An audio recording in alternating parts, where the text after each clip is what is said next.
Hi guys, I'm Calder from Andel and welcome back to a new throwing instruction video. In this video I'm going to show you how to throw and trim and attach a handle to a candle holder. It will be a candle holder for a dinner candle, so like one of those tin tall candles, which can look quite cool I think. So it's going to be like a little bowl and then the candle holder in the middle, and it will have like a little handle on the side. And I'll just take you along with all of these steps and show you exactly what I do. So without any further ado, let's head over to the wheel and get started. I take a piece of clay and I attach this to the bed with a little bit of water, and then I start centering it. I like to center my clay by just coning it up and pressing it down just like I'm doing here. I press my hands towards each other to make a cone, and then I hold one hand on top of it to press the clay downwards, and I hold my left hand next to it to keep the clay centered and get it even more centered. And I just repeat this multiple times until the clay is fully centered. And then when the clay is centered, I start flattening it because the candle holder is going to be quite wide, and to make it easier to make a wide shape, it is just best to start off with a wide bottom as well. And then I start opening it up.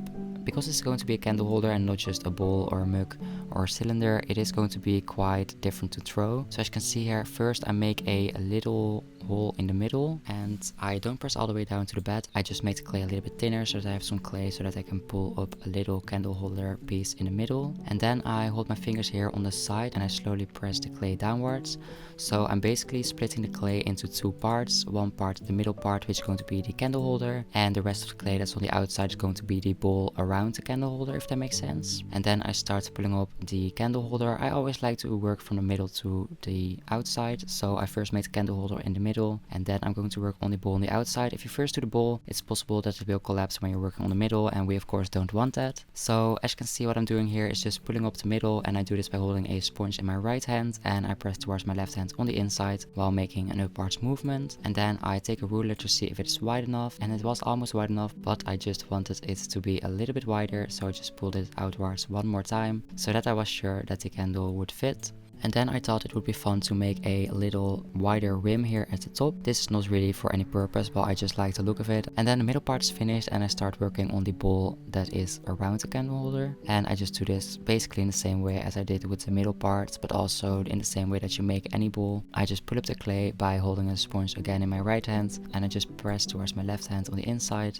and I slowly pull it up. And I just repeat this multiple times so that the clay becomes a little bit thinner and the walls become a little bit higher. And that way I just made this little bowl. You can make this bowl as big as you'd like. It doesn't really have a purpose, so you can make it whatever size you'd like. And then when I'm happy with the shape, I cut away a little bit of excess clay that was here at the bottom, and I also clean my bed. I do this with a wooden knife, and then I get rid of any water or slip that's on the piece because I just want to get rid of this so that it dries evenly and it doesn't crack, and it's also just nice and smooth. So I just slowly go over it with a sponge. And then the piece is finished and I let it dry for one day until it is leather hard and I can start trimming it.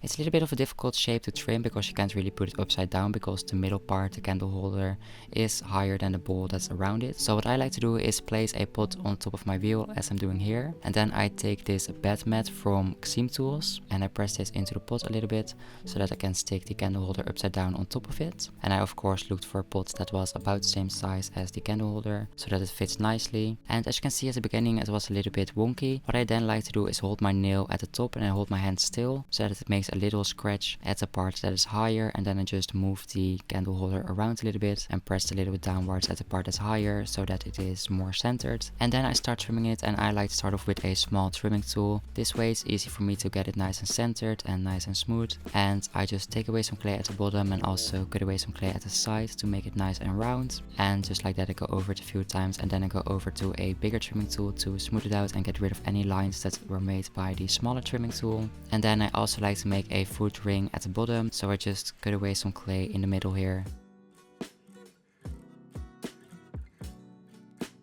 And then I finished trimming and I went over it with a sponge to smooth it out. And then what I like to do is go over it with this trimming tool. This trimming tool isn't really sharp, so it doesn't really trim, but this just helps me to get rid of the slip that was created by a sponge, and this also helps me to smooth it out. And then I also go over it with my finger to smooth it out even more, and that way it's just really nice and smooth. And I like to do this so that I don't have to sand it afterwards or anything. And then the candle holder is finished, as you can see. But what I like to do is add a handle. You can make the handle in many different shapes. You can make it like a little bow, or make it like a little bit lower and make it into a hook. You can also make it a little bit higher, just whatever you'd like. I like to just look at that after I made the handle so that I can actually see what it will look like, and then I make a decision.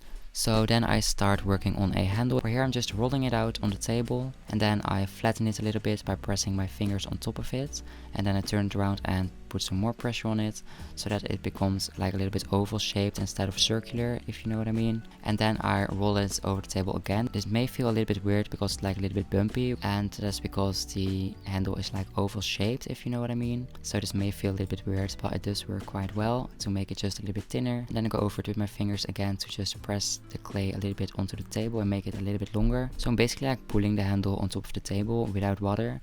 And yeah, I kind of like to do this technique sometimes. I often pull my handles, but I mainly do that when I'm making like a big set of mugs so that all of the handles are the same. But when I make just one handle, I also sometimes like to just roll out the clay like I'm doing here. And then when I have the handle at the thickness that I want, I cut it off at a length that I think will look nice. You can also of course always cut it shorter, but I just go with whatever feels right at that moment. And then I just like to hold it on top of the candle holder in different ways to see what looks nice. Here I'm holding it like on top of the candle holder, and this can be in a straight line or like a little bit more to the sides, or I can also put it all the way to the side like this, but I don't really like the look of this. So just like this, I was looking at different ways I could attach the handle, and finally I came to this design and I thought it would look quite cool. So with this design I just attach it to the sides like with a normal mug, and the top part I attach at the middle part. Then I also took a look if it would look nice to attach it all the way to the side. It also looks cute, but I was more into the previous design just like this, so that is what I'm going for. To do this, I first cut off one side, and I cut this off like this, so as you can see one side is flat and the other side is crooked. Then I hold it against the candle holder to see where I'm going to attach it, and I make some lines with a little knife so that I know where I'm going to attach it. And then I scratch these parts with a knife, so I just make tiny little scratches just like this. And then what I like to do is work with vinegar, so I apply some vinegar with a brush and then I scratch it again. And then I attach the handle onto the candle holder, and I just do this by putting some pressure on it just to make sure that it gets stuck. And then I start smoothing it out. I like to use one of these shaping tools. They work great in my opinion. You can also use your fingers, but with these you can work a little bit more detailed and it's easier to put a bit more pressure. And just like this, I press the clay of the handle on top of the candle holder. That way I won't have any cracks, and it also just looks nice if it just looks like it's one part. So just like this I go over it and smooth it out. And then to make it even more smooth and also make it more stuck, I go over it with a wet sponge. And I do the same thing at the bottom of the handle, so here I'm also attaching the handle onto the piece, and then I smooth it out with a sponge as well. And then the candle holder is finished, and I just let it dry until it is completely dry and it can go into the kiln for a biscuit fire. And here is the final result. I hope you like it. I also recorded how I glazed it, but I unfortunately lost the files of that and I really can't find them anywhere anymore. But what I did for the glazing was apply 3 coats of Arctic Blue from Emco Potter's Choice. And I just applied that all over the piece with a brush. And I applied 2 coats of the color Blue Lagoon, also from Emco Potter's Choice. And I only applied this at the rim so that the colors would kind of melt into each other. And that gave this effect, which I think looks quite nice. So I hope you like it too. That was it for this video. Thank you very much for watching. I hope you liked it and you learned something new from it. And I hope you will be able to make a candle holder yourself now.